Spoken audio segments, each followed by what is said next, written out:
കണ്ണൂർ കൊട്ടിയൂരിൽ യുവാവിനെ കാണാതായി. കാസർഗോഡ് കാഞ്ഞങ്ങാട് സ്വദേശി അഭിജിത്തിനെയാണ് കാണാതായത്. ബാവലിപ്പുഴയിൽ കുളിക്കാൻ ഇറങ്ങിയതിനു പിന്നാലെയാണ് യുവാവിനെ കാണാതായത്. വിവരങ്ങളുമായി മിഥുൻ പിള്ള ചേരുന്നു. മിഥുൻ, അപ്പോൾ തിരച്ചിൽ എങ്ങനെ നടക്കുന്നു?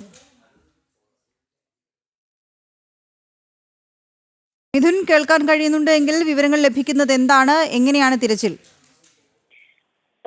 ഇന്നലെ രാവിലെയാണ് ഇത്തരത്തിൽ ഒരു യുവാവിനെ കൊട്ടിയൂരിൽ വൈശാഖ മഹോത്സവത്തിന് ക്ഷേത്രദർശനത്തിൽ എത്തിയതാണ്. ഇവിടെ വെച്ചാണ് ഈ യുവാവിനെ കാണാതായത് എന്നാണ് ഇദ്ദേഹത്തിന്റെ ഒപ്പമുള്ള ആളുകൾ ഇന്ന് പരാതി നൽകിയിരിക്കുന്നത്. ഇന്ന് പുലർച്ചയോടുകൂടിയാണ് ഈ പരാതി നൽകിയത് എന്നാണ് മനസ്സിലാക്കാൻ വേണ്ടി സാധിക്കുന്നത്. കാസർഗോഡ് കാഞ്ഞങ്ങാട് സ്വദേശിയായ അഭിജിത്തിനെയാണ് ഇത്തരത്തിൽ കാണാതായത്.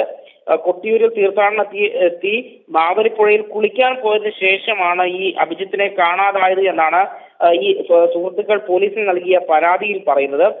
ഈ വ്യക്തി ഒഴുക്കിൽപ്പെട്ടോ എന്നൊരു സംശയമാണ് നിലനിൽക്കുന്നത്. ഇതിന്റെ ഭാഗമായി പോലീസും ഫയർഫോഴ്സും അതുപോലെ തന്നെ സിവിൽ ഡിഫൻസ് സംഘങ്ങളും സംയുക്തമായി പുഴയിൽ ഉൾപ്പെടെ തെരച്ചിൽ നടത്താൻ വേണ്ടി തീരുമാനിച്ചിട്ടുണ്ട്. ഇതിന്റെ ഭാഗമായി ഇന്ന് രാവിലെ തന്നെ പരിശോധനകൾ മറ്റും ആരംഭിച്ചിട്ടുണ്ട്.